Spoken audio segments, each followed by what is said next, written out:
హైకోర్టును ఆశ్రయించారు junior NTR. Jubilee hills road number 75 లో ఉన్న తన ఫ్లాట్ వివాదానికి సంబంధించిన నేపథ్యంలోనే జూనియర్ ఎన్టీఆర్ హైకోర్టును ఆశ్రయించడం జరిగింది.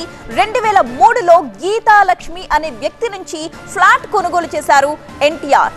ఈ 3-4 బ్యాంకుల నుంచి ఫేక్ డాక్యుమెంట్స్ తో లోన్ పొందింది గీతాలక్ష్మి. జూనియర్ ఎన్టీఆర్ కి అమ్మే సమయంలో ఆ విషయాన్ని దాచిపెట్టేసింది గీతాలక్ష్మి. జూన్ 6న విచారణ చేపడతామంది హైకోర్టు. దానికి సంబంధించిన బ్రేకింగ్ న్యూస్ మనం చూస్తున్నాం.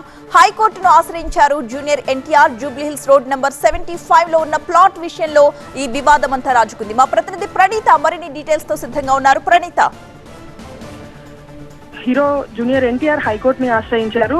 75 లో ఉన్నటువంటి తన ఫ్లాట్ కి సంబంధించినటువంటి జెన్యూన్ డాక్యుమెంట్స్ ఉన్నప్పటికీ పలువురు బ్యాంక్ మేనేజర్లు గతంలో ఎవరి దగ్గర అయితే జూనియర్ ఎన్టీఆర్ ఈ స్థలాన్ని కొనుక్కున్నాడో సో వారిద్దరూ కుమ్మక్కయ్యి తనకు అన్యాయం చేశారంటూ గతంలోని హైదరాబాద్ పోలీసులకు సైతం ఫిర్యాదు చేశారు. 2019లోనే హైదరాబాద్ పోలీసులు వ్యవహారం పైన ఛార్జ్షీట్ కూడా దాఖలు చేశారు.